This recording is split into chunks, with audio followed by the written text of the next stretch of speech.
بسم اللہ الرحمن الرحیم۔ خواتین و حضرات، محرم الحرام کے حوالے سے خصوصی نشست میں ایک بار پھر خوش آمدید۔ جی استاذ، ہمارا آپ کے ساتھ سلسلہ گفتگو جاری ہے۔ پچھلی نشست تک ہم غدیر خم کے واقعے کو تفصیلی طور پہ دیکھ چکے ہیں اور حضرت علی کی امامت کے ذیل میں جو قرآن مجید کی آیات پیش کی جاتی ہیں ان کا بھی ہم نے تفصیل سے جائزہ لیا۔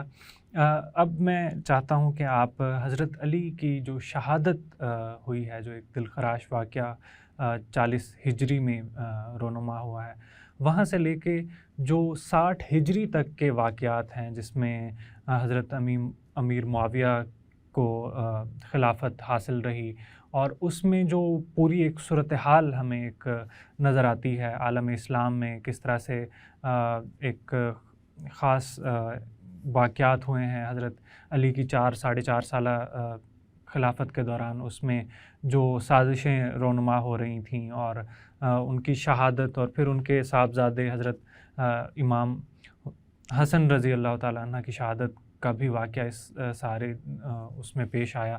تو اس کے اوپر آپ تھوڑی سی روشنی ڈالیں اور پھر ہم اگلی نشستوں میں انشاءاللہ واقعہ کربلا کے جو سارے عوامل ہیں ان کے اوپر تفصیلی گفتگو کریں گے۔ دیکھیے، جو معاملہ ہے سیدنا علی کی شہادت کا رضی اللہ تعالیٰ عنہ، وہ ایک خارجی کے ہاتھوں سے ہوئی۔ اس کے بعد جو حضرت علی کے پاس جو علاقہ تھا اس میں آپ خلیفہ تھے، اور باقی سارا جو اسلامی ریاستیں تھیں وہ حضرت معاویہ کے قلمرو میں تھیں۔ تو جب حضرت علی کی شہادت ہو گئی تو لوگوں نے پوچھا حضرت علی سے کہ چونکہ زخمی تھے تو پوچھا انہوں نے کہ آپ کے بعد حسن کو بنا لیں، تو آپ نے فرمایا کہ نہ میں تمہیں روکتا ہوں نہ میں تمہیں بنانے کا کہتا ہوں، لیکن بہرحال خود حضرت علی نے بعض تاریخی روایات سے معلوم ہوتا ہے کہ حضرت حسن کو اپنی جگہ امامت کی ذمہ داری دی۔ امیر حج اور جو ہوتے ہیں نماز کے امام، خاص طور سے جمعے کی نماز کے، وہ دراصل ریاست ہی پڑھا سکتی ہے، تو اس لیے جب ان کو کوئی ذمہ داری دی جائے گی تو اس کی میننگ یہی ہوں گے کہ ریاست کی طرف سے نمائندہ اس طرح سے۔ لیکن چونکہ جو نمائندہ ہوتا ہے وہ نمائندہ ہوتا ہے اپنے، وہ ضروری نہیں ہوتا کہ وہ خلیفہ ہی ہو، تو نمائندگی میں عالم دین بھی پڑھا سکتا ہے، کچھ بھی کوئی بھی پڑھا سکتا ہے۔ تو یہ وہ واقعہ جب ہوا ہے تو اس کے بعد پھر ان لوگوں نے جو ادھر حضرت علی کی ریاست میں تھے انہوں نے حضرت حسن کو اپنا خلیفہ بنا لیا۔ حضرت حسن بھی اپنے والد کی طرح زیرک سمجھدار انسان ہیں، تو انہوں نے ان کے بارے میں نبی اکرم صلی اللہ علیہ وسلم کی ایک روایت بھی بتائی جاتی ہے کہ آپ نے فرمایا تھا کہ میرا یہ بیٹا جو ہے یہ مسلمانوں کے 2 گروہوں میں صلح کرائے گا، تو یہ واقعہ بھی بتایا جاتا ہے کہ اس طرح کی بات بھی ہوئی۔ تو حضرت علی کی شہادت کے بعد ان لوگوں نے حضرت حسن کو خلیفہ بنا لیا اس ایریا میں جو حضرت علی کے پاس تھا۔ لیکن حضرت حسن نے جب دیکھا کہ فتنہ بڑھتا چلا جا رہا ہے تو انہوں نے ایک دوسرا راستہ اختیار کیا، وہ یہ کہ حضرت معاویہ کے ساتھ صلح کر لی اور خلافت ان کے سپرد کر دی اور اپنے علاقے بھی ان کے سپرد کر دی۔ اور کہا جاتا ہے کہ حضرت حسن نے ان کو کہا کہ آپ شرائط بتائیں، میں صلح کرنا چاہتا ہوں۔ تو حضرت معاویہ نے آگے سے جواب دیا کہ آپ اپنی صلح کی شرائط لکھ دیں، جو لکھ دیں گے میں قبول کر لوں گا۔ سو ایسا ہی ہوا۔ تو حضرت حسن نے اپنی شرائط لکھ کر بھیج دیں، کچھ وظیفہ مقرر ہوا، کچھ اس طرح کی چیزیں، تو صلح ہو گئی اور اب سارے کا سارا مسلم امہ جو ہے وہ ایک خلیفہ کے نیچے آ گئی۔ اس لیے پھر اس سال کا نام رکھا گیا ہے عام الجماعہ۔ جماعت عربی زبان کا جو لفظ ہے وہ ریاست کے معنی میں یا اکٹھ کے معنی میں بولا جاتا ہے، تو یعنی امت کے اکٹھا ہونے کا سال یا امت کی ایک ریاست دوبارہ بن جانے کا سال۔ اب پورے مسلمانوں کے جو علاقے تھے ان پر اکیلے حضرت معاویہ حکمران تھے۔ حضرت معاویہ کے بارے میں یہ بات مشہور ہے رضی اللہ تعالیٰ عنہ کہ وہ بہت زیرک تھے، سیاستدان تھے، سیاسی امور کو اچھی طرح سمجھتے تھے۔ اس کی وجہ یہ ہے کہ ان کا جو ابو سفیان کا گھرانہ ہے وہ اس میں سیاسی تعبیریں اس طرح کی باتیں ہوتی رہتی ہیں، تو بچوں کی ٹریننگ ہو جاتی ہے جیسے والدین ہوتے ہیں۔ تو وہ چونکہ سرداروں کے گھرانہ تھا تو اس وجہ سے ان کے ہاں یہ تربیت رہی ہوگی، اور ظاہر اللہ نے صلاحیت بھی دی ہوتی ہے، تو انہوں نے آتے ہی بڑے اچھے طریقے سے انتظامات سنبھال لیے۔ تو وہ جو سازشیں تھیں کچھ اس وقت کے ایران کی طرف سے، روم کی طرف سے، یہودیوں کی طرف سے، وہ اگلے 20 سالوں کے لیے دب گئیں، اور پھر فتوحات بھی ہوئیں، علاقہ وسیع بھی ہوا اسلامی سلطنت کا. لیکن اس زمانے میں جو کوفہ کے لوگ تھے جنہوں نے حضرت علی کو کوفہ بلایا تھا اپنے پاس خلافت کے لیے، دارالخلافہ بنایا تھا، انہی لوگوں نے حضرت حسن سے اور حضرت حسین سے رابطے جاری رکھے اور کوشش کی کہ وہ حضرت معاویہ کے دور میں بھی یہ اقدام کریں. لیکن چونکہ اسلامی قانون کے مطابق یہ غلط ہوتا ہے کہ اگر کسی آدمی پر عوام جمع ہے، اکٹھے ہیں، تو اس کے خلاف علم نہیں اٹھایا جا سکتا. تو اگر اٹھایا جائے گا تو وہ بغاوت سمجھی جاتی ہے. تو حضرت حسن اور حضرت حسین دونوں نے یہ معاملہ نہیں کیا. پھر قسمت کا کہنا یہ ہے کہ حضرت حسن کو زہر دے دیا گیا اور وہ 46 سال کی عمر میں دنیا سے رخصت ہو گئے. اب اس میں لوگوں کو شبہ بھی ہے، بعض مورخین زہر کو نہیں مانتے کہ زہر دیا گیا، ان کا خیال ہے کہ طبعی وفات ہوئی ان کی، اور اکثریت یہ سمجھتی ہے کہ ان کو زہر دیا گیا. بہرحال اب حضرت حسین اکیلے رہ گئے حضرت علی کے خاندان میں سے، جو سیدہ فاطمہ کی اولاد میں سے، مردوں میں سے، کیونکہ سیدہ فاطمہ سے 4 اولادیں ہیں حضرت علی کی، جن میں 2 بیٹیاں اور 2 بیٹے تھے. ایک بیٹے جو ہیں وہ حضرت حسن تھے اور ایک حضرت حسین رضی اللہ عنہما. اب یہ جب معاملہ ہو گیا تو اب حضرت حسن کے بعد حضرت حسین اکیلے ہیں حضرت فاطمہ کی اولاد میں سے، مردوں میں سے. حضرت علی کے دوسرے ایک بیٹے بھی تھے جن کو زین العابدین کہا جاتا ہے، محمد بن حنیفہ بھی کہا جاتا ہے، حنفیہ بھی کہا جاتا ہے. وہ اصل میں محمد بن علی ہیں، یعنی حضرت علی کے بیٹے ہیں، جو ان کی دوسری بیوی جو حنفیہ قبیلے سے تھی ان سے تھے. تو یہ اب جو معاملہ چلا، اس میں جب حضرت حسن 10 سال 1 سال گزرے حضرت معاویہ کو، تو اس زمانے میں 10واں سال تھا یا 11واں 12واں ہوگا. اس سال میں ایک صحابی ہیں شعبہ، مغیرہ بن شعبہ، یہ عشرہ مبشرہ میں سے بھی ہیں. تو مغیرہ بن شعبہ حضرت علی کے ساتھیوں میں سے تھے جب حضرت علی حیات تھے. جیسے مسلمان ہوتے ہیں اس طرح کے، جو کوئی شخصی تعلق کی بنیاد پر نہیں، حضرت علی ان کو پسند ہوں گے اپنے کردار، اپنے سیرت کی وجہ سے، اور وہ حضرت علی کے ساتھیوں میں سے تھے. اور جب حضرت حسن نے صلح کر لی تو وہ چونکہ سیاست کے آدمی تھے تو وہ حضرت معاویہ کی طرف جو سیاسی معاملات ہیں اس میں مشورے کے طور پر ساتھ دیتے تھے.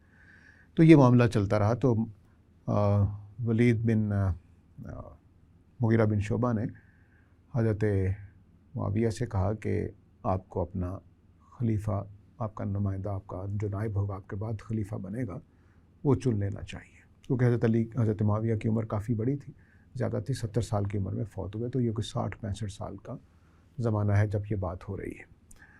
تو حضرت معاویہ نے کہا کہ یہ کیسے ہو سکتا کہ میں اپنے بیٹے کو کسی کو مقرر کر دوں، میں ایسا نہیں کروں گا. تو بہرحال جو جائزہ لیا گیا تو اس میں مغیرہ بن شعبہ ہی کی رائے تھی کہ حضرت معاویہ جو ہیں وہ اپنے بیٹے یزید کو مقرر کریں. اور انہوں نے جملے بولے کہ آپ جنگوں میں بھی آزما چکے ہیں، قسطنطنیہ پر جو حملہ ہوا تھا وہ بھی یزید کی سپہ سالاری میں ہوا تھا، تو آپ اسی کو مقرر کرتے ہیں. تو حضرت معاویہ نے کہا کہ نہیں، مجھے مشورہ کر لینے دو. تو انہوں نے کہا کہ میں گورنروں سے، سارے جو عمل تھے ان سے مشورہ کر لوں، اور ازواج مطہرات میں سے 4 مائیں موجود ہیں ان سے بھی مشورہ کر لوں. تو یوں معاملہ ہوا. تو پھر ان سب کی رائے سے مشورہ لینے کے بعد انہوں نے یزید کی ولی عہدی کا اعلان کر دیا. یزید کی ولی عہدی کے زمانے میں جو خلفائے راشدہ تھے ان سب کے بچے موجود تھے. عبداللہ ابن عمر موجود تھے، ہاں حضرت زبیر کے بیٹے موجود تھے، وہ اگرچہ خلیفہ نہیں رہے لیکن وہ سیاسی بڑے لیڈروں میں سے تھے. حضرت زبیر، ان کے بیٹے عبداللہ بن زبیر موجود تھے. ابوبکر صدیق کے بیٹے عبد الرحمن موجود تھے، اور حضرت علی کے بیٹے حضرت حسین موجود تھے. ٹھیک ہے. تو انہوں نے یزید کی بیعت پر، یعنی جو ولی عہدی کی بیعت تھی اس پر ہاں نہیں کہی، انکار کیا. لیکن کوئی جنگ بھی نہیں کی، کوئی مسئلہ نہیں کیا کہ جب حضرت معاویہ چلے جائیں گے تو دیکھیں گے. کوئی کہ حضرت معاویہ پر تو ساری امت متفق ہے، وہ خلیفہ ہیں. تو بہرحال یہ معاملہ چلتا رہا. اسی عرصے کے دوران عبد الرحمن بن ابی بکر جو ہیں وہ دنیا سے رخصت ہو گئے اپنی طبعی وفات پا کر، عمر پوری کر کے. تو باقی 3 رہ گئے، عبداللہ ابن عمر اور حضرت علی کے بیٹے حضرت حسین اور عبداللہ بن زبیر. یہ 3 افراد رہ گئے جنہوں نے بیعت نہیں کی تھی یزید کی ولی عہدی کی. اب بیچ میں کوفہ والے رابطہ کرتے رہے حضرت حسن سے بھی، حضرت حسین سے بھی اور ان لوگوں سے بھی کہ آپ کوفہ میں آ جائیں، خلافت قائم کریں، لیکن یہ انکار کرتے تھے کہ نہیں، چونکہ مجتمع ہے امت تو اس لیے ہم کوئی ایسا فساد پیدا نہیں کریں گے۔ بہرحال جب حضرت معاویہ فوت ہوئے ہیں 60 ہجری میں، تو رجب کے مہینہ ہے یہ، تو حضرت معاویہ جب فوت ہوئے ہیں تو اس موقع پر جب ریاست چینج ہو رہی ہوتی ہے تو خلافت یعنی بادشاہت، نیا بادشاہ بن رہا ہوتا ہے یا نیا خلیفہ بن رہا ہوتا ہے، تو ایک کمزوری ہوتی ہے، فطری سی بات ہے۔ تو اہل کوفہ نے اس سے فائدہ اٹھایا کہ اب وہ جو حضرت علی کے زمانے میں حضرت عائشہ اور حضرت عثمان کے، حضرت معاویہ کے درمیانے میں جو فسادات تھے اس کو دوبارہ ابھارے، تو انہوں نے فوراً حضرت حسین کو خط لکھے ہیں کہ ہم نے یزید کی بیعت نہیں کی ہے۔ وہ پروسیس چلتا ہے جو بھی، وہ گورنروں کو حکم نامہ بھیجا جاتا ہے کہ اپنے لوگوں کو لے کر تو بیعت کر لیں، تو وہ بیعت کرتے ہیں۔ تو ابھی یا کوفہ والوں کے ساتھ معاملہ نہیں ہوا، یا ہوا ہے اور ابھی وہ پروسیس میں ہے، یا کر نہیں رہے ہیں، وہ واقعتاً نہیں کر رہے، تینوں امکانات ہیں۔ تو انہوں نے خطوط لکھے کہ ہم نے ان کے اوپر بیعت نہیں کی ہے تو آپ آ جائیں، کیونکہ رکاوٹ لگ رہا ہے کہ یہ تھی کہ وہ کہتے ہیں کہ نہیں، جب تم بیعت ہو تو ہم نہیں آئیں گے۔ بیعت ہونے کا مطلب ہے کہ حکومت کو تسلیم کرتے ہو۔ تو اب کوفہ والے کہہ رہے ہیں کہ ہم ان کی حکومت کو تسلیم نہیں کر رہے، یزید کی، تو آپ تشریف لے آئیں۔ تو حضرت حسین کو چونکہ کوفیوں نے بلایا تھا حضرت علی کو، اور پھر وہیں پہ ان کی شہادت بھی ہوئی، تو کچھ زخم بھی تھے، حضرت حسن کے بارے میں بری باتیں وہ کرتے تھے، تو اس لیے حضرت حسین تھوڑے جھجک بھی رہے تھے۔ اور لیکن بہرحال جب خطوط زیادہ ہوئے تو انہوں نے کو 12,000 کی تعداد بتائی جاتی ہے خطوط کی، ٹھیک ہے، اور پھر کوئی 60 کے قریب لوگ کوفہ والوں کے، جو بڑے سمجھدار مدبر قسم کے لوگ، سیاسی حیثیت والے، وہ بھی مکہ آئے حضرت حسین کے پاس، اور حضرت حسین کا پاس آ کر کہنے لگے کہ ہم آپ کے ساتھ ہیں، ہم نے ابھی تک بیعت نہیں کی ہے، تو آپ آئیں، ہم آپ کے منتظر ہیں، آپ کے لیے جانے دینے کو حاضر ہیں۔ تو حضرت حسین نے پھر مسلم بن عقیل کو بھیجا کہ جا کر حالات کا جائزہ لیں کہ کیا صورتحال ہے۔ وہاں گئے تو 2-3 دنوں کے اندر ہی 18,000 لوگوں نے بیعت کر لی۔ یہ چھوٹی تعداد نہیں ہے۔ حضرت امام حسین کی نام پر مسلم بن عقیل کے ہاتھ بیعت کر لی کہ ہم آپ کے ساتھ۔ مسلم بن عقیل نے اتنی زبردست صورتحال دیکھ کر خط لکھا کہ یہاں سارے لوگ تیار ہیں، آپ کے لیے جان دینے کو حاضر ہیں، اور آپ تشریف لے آئیے۔ لیکن ہوا کیا کہ ادھر چونکہ وہاں گورنر تھا کوفہ کا، تو انہوں نے کیا کیا کہ حملہ کر دیا۔ مسلم بن عقیل کو اکسایا گیا کہ آپ حملہ کریں اور جو گورنر کا ہاؤس ہے اس پہ قبضہ کر لیں آپ، تاکہ آپ کی خلافت قائم ہو جائے، یہاں پر آپ کی حکومت قائم ہو جائے۔ انہوں نے جب حملہ کیا تو وہ ناکام ہو گیا اور حضرت مسلم بن عقیل کو مار دیا گیا۔ اب یہ اطلاع مسلم بن عقیل کی، یہ اطلاع کوئی پہنچانے والا نہیں ہے۔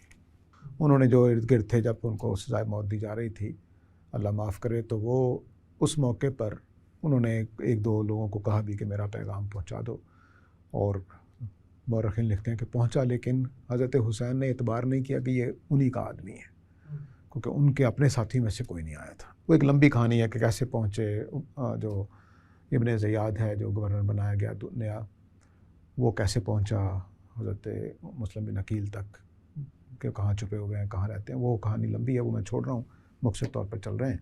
تو بہرحال وہ شہید کر دیے گئے، اور حضرت حسین کو اطلاع نہیں ہے کہ میرے بھائی جو ہیں وہ شہید کر دیے گئے ہیں۔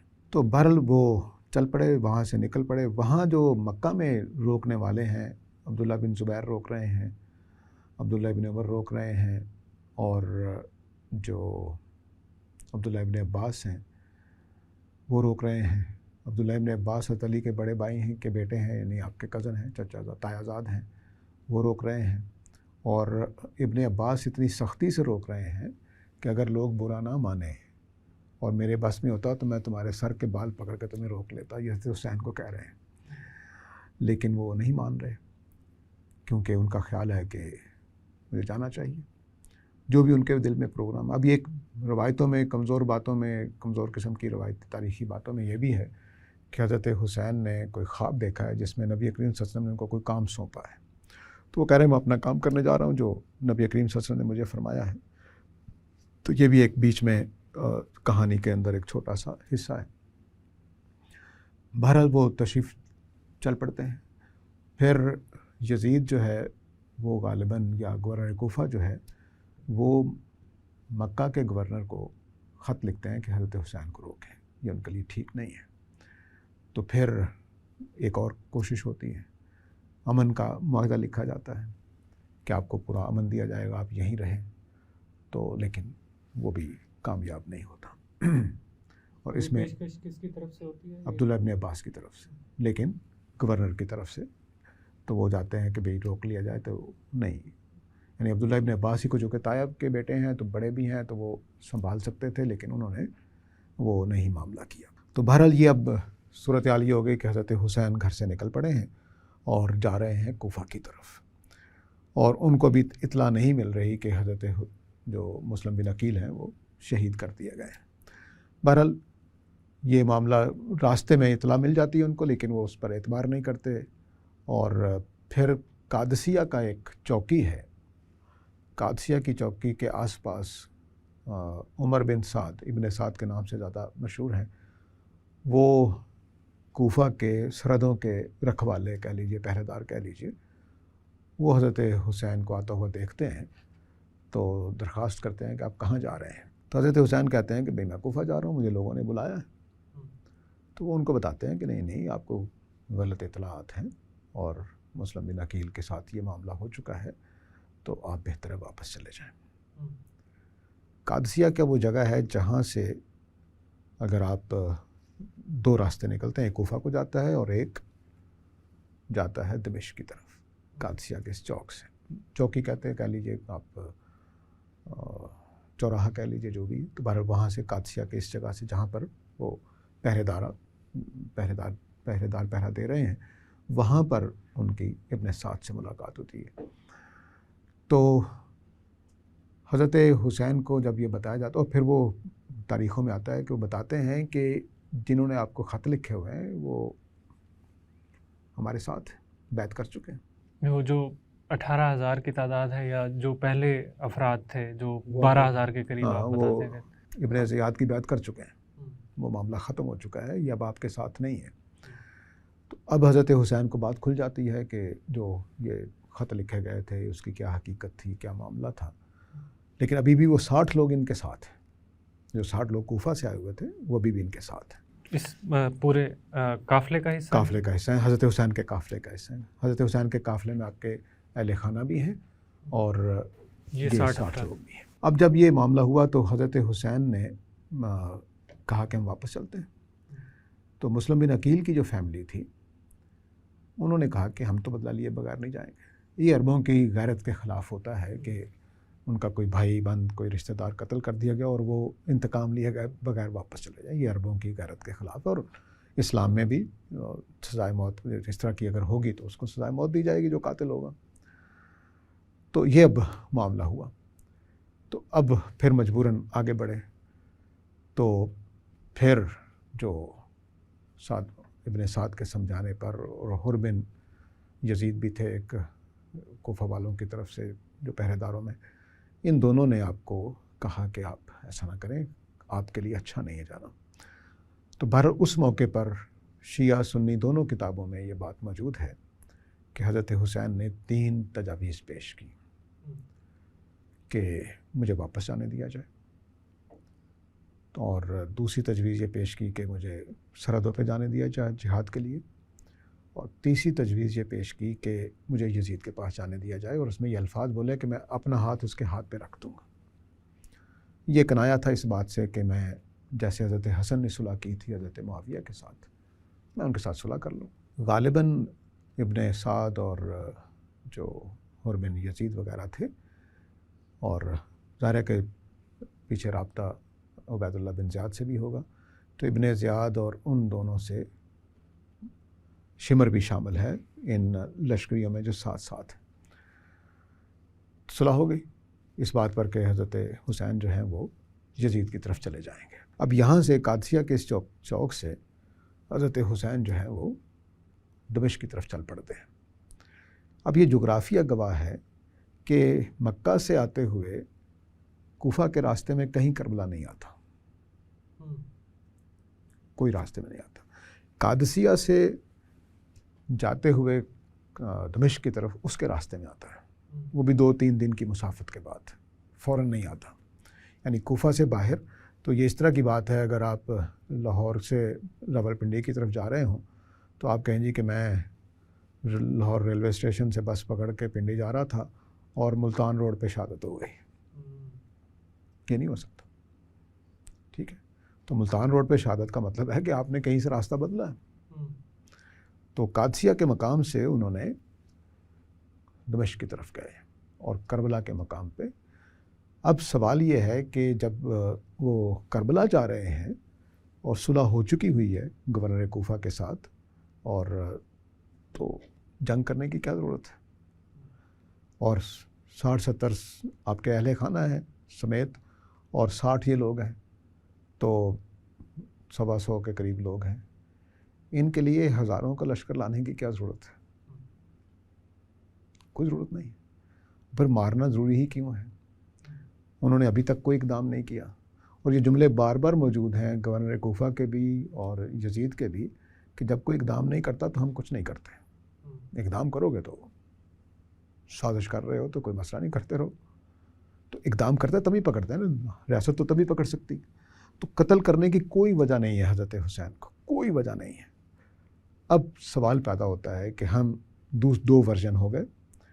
اہل تشیع کہتے ہیں کہ یزید کے گورنر نے، شمر نے وغیرہ وغیرہ نے مارا ہے، ابن زیاد اور شمر نے حضرت حسین کو مارا۔ وہ لمبی تفصیل ہے، جو پڑھنا چاہے وہ تاریخ کی کتابوں میں موجود ہے۔ ابو مخنف نے مقتل حسین کے نام سے کتاب لکھی، جو حضرت حسین کے جو کربلا کے بعد کہیں پیدا ہوا ہے، تو اس کا ماخذ ہے زیادہ تر لوگوں کے پاس، اس نے اپنی طرف سے کہانی لکھی، اور ان کے اثرات سب اہل سنت پر بھی ہیں، شیعہ پر بھی ہیں اس شخص کے۔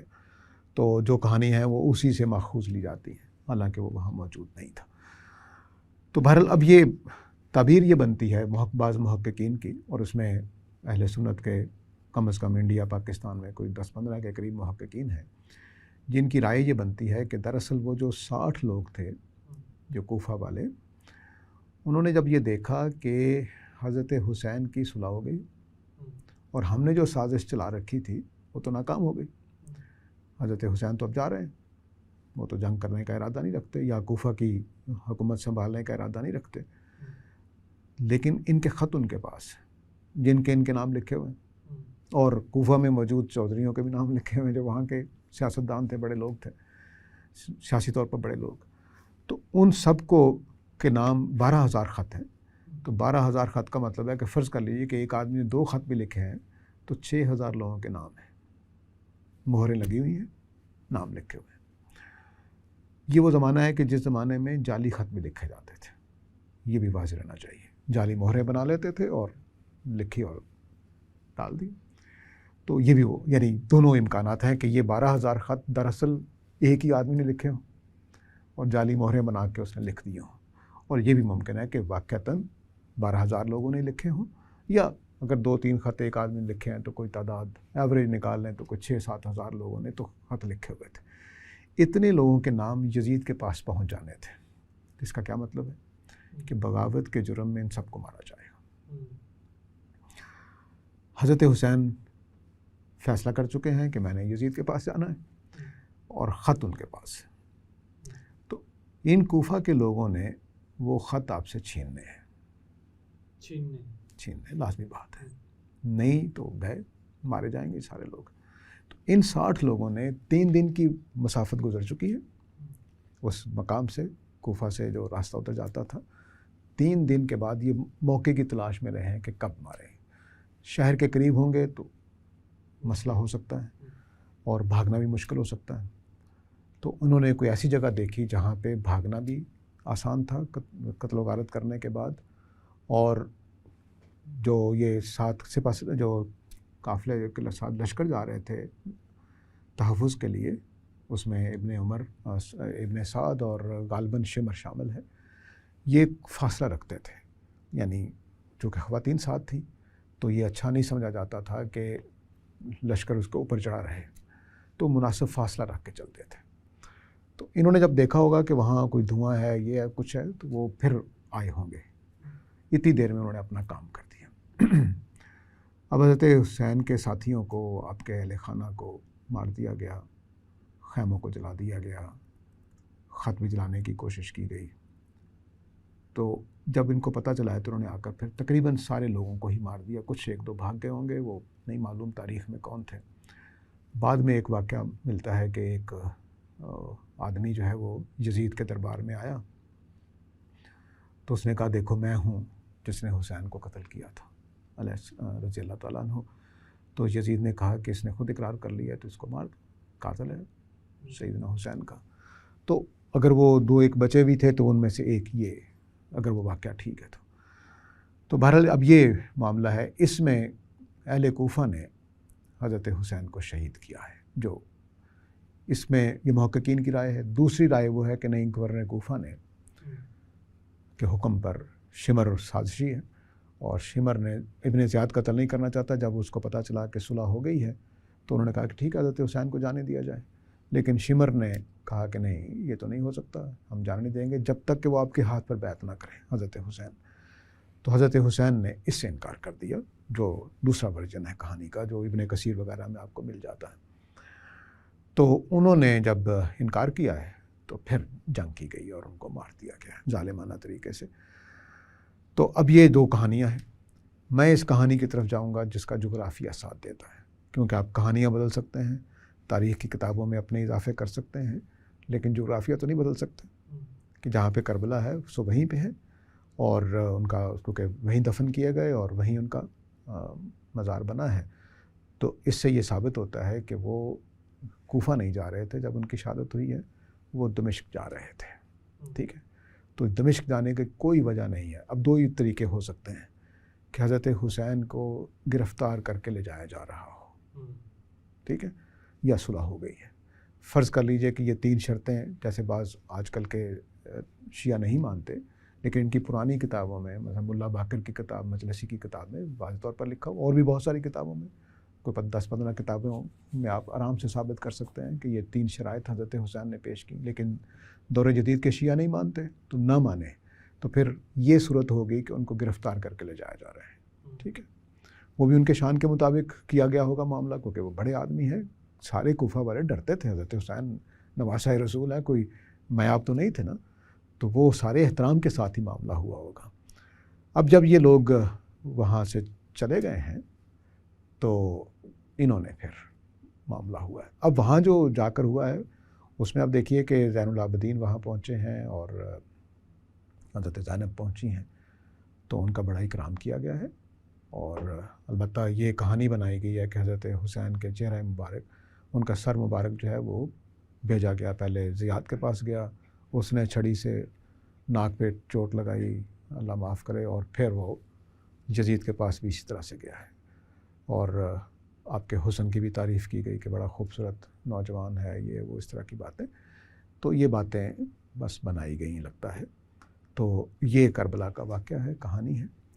اس کے بعد پھر جو صلح ہو جاتی ہے باقی اہل خانہ کی، اور باقی جتنی بھی اچھی عمر گزاری ہے ان لوگوں نے مکہ میں آ کر گزاری ہے، جو حضرت حسین کے خاندان کے لوگ بچ گئے تھے، اور وہ مکہ میں امن و امان سے رہتے رہے جب تک جیتے رہے ہیں، اور کوئی ان کو تنگ نہیں کیا، اچھا خاصا وظیفہ لگا ہوا تھا۔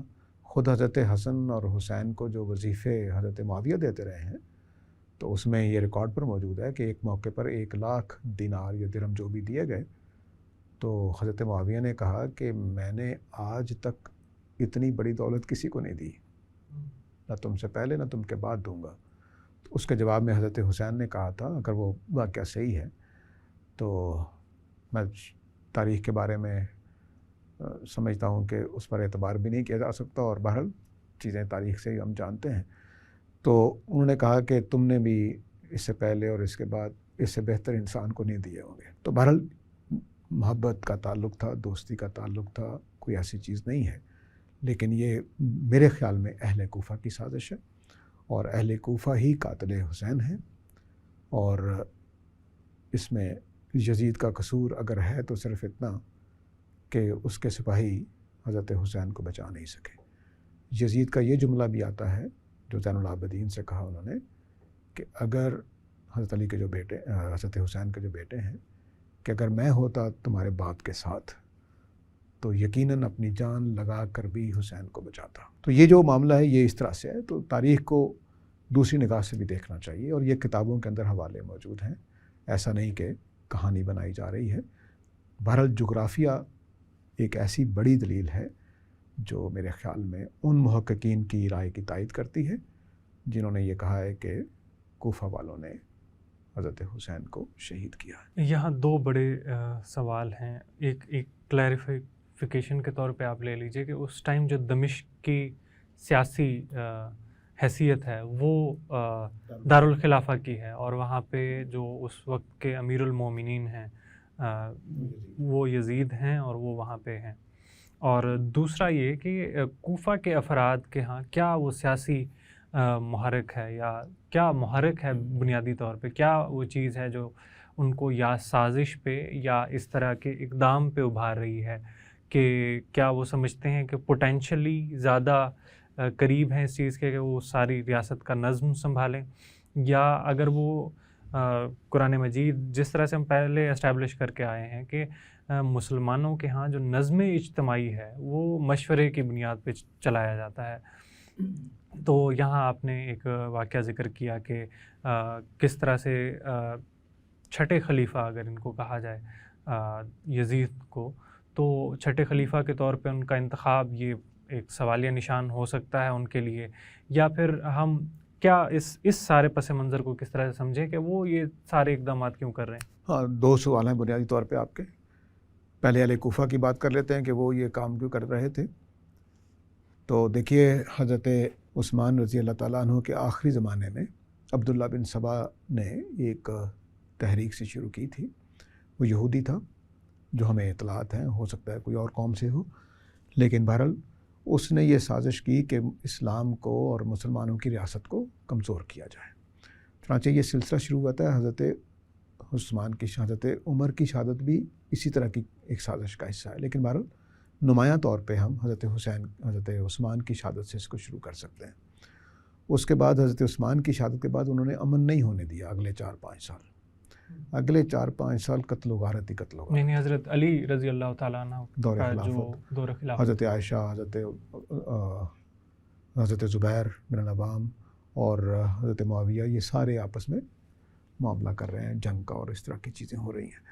تو یہ 4 سال 4.5-5 سال پرامن نہیں ہے۔ وہ یہ چاہتے تھے کہ یہ معاملہ چلتا رہے اور اسلامی ریاست ٹکڑے ٹکڑے ہو جائے۔ یہ وہ عبداللہ بن سبا اور اس کی جو ٹیم تھی وہ اس کا گڑھ بن گیا کوفہ، اس تحریک کا گڑھ ہے کوفہ، اور وہ ابھی بھی یہی چاہ رہے ہیں۔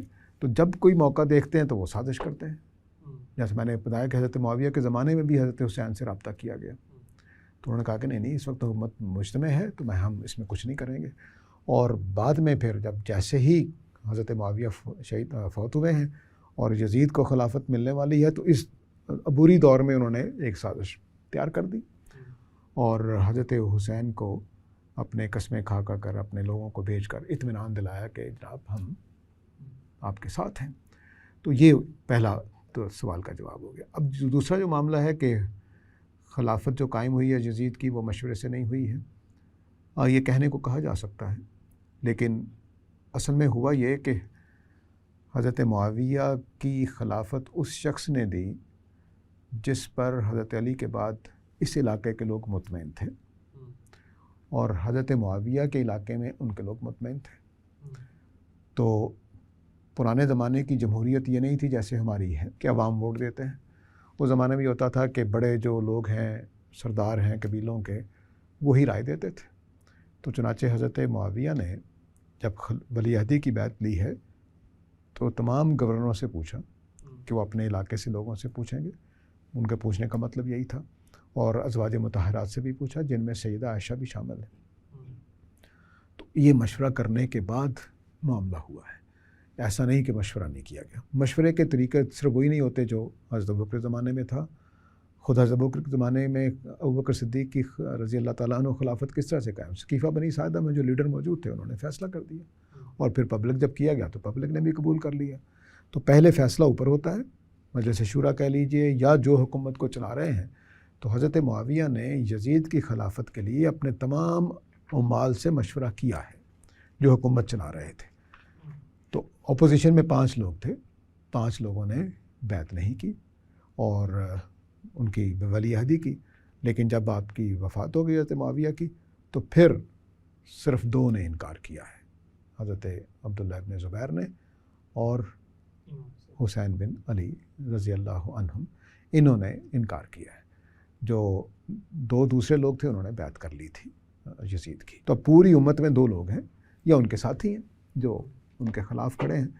تو وہ اب دیکھیے نا کہ حضرت حسین جیسی ہستی ظالمانہ طریقے سے شہید کر دی جاتی ہے اور پورے عرب میں کوئی احتجاج نہیں ہوتا, کیونکہ یہ کہانی نہیں تھی. کہانی وہی تھی جو اہل کوفہ والی ہے, کیونکہ اہل کوفہ والے جب کرتے ہیں ایسا تو پھر حکومت کے خلاف بغاوت نہیں ہو سکتی. حکومت اگر مارے, نعوذ باللہ من ذالک, لفظ اچھا نہیں بولا میں نے, حکومت اگر اقدام کرے قتل حسین کا تو حکومت کے خلاف اٹھ کھڑے ہوں گے. کم از کم مکہ تو اٹھ کھڑا ہوگا, مدینہ اٹھ کھڑا ہوگا, کیونکہ جو مرکز ہے ہمارا اسلام مسلمانوں کا تو وہ یہ دونوں علاقے اٹھ کھڑے ہونے چاہیے. لیکن کوئی نہیں اٹھا. اس کا مطلب ہے کہ اس زمانے میں جو بات ہے وہ صرف اتنی تھی کہ اہل کوفہ نے سازش سے ان کو شہید کر دیا. بہت شکریہ استاذ. آج کی نشست کا وقت یہاں پہ ختم ہوتا ہے. انشاءاللہ آئندہ نشست میں آپ سے مزید سوالات کے ساتھ ملاقات ہوگی.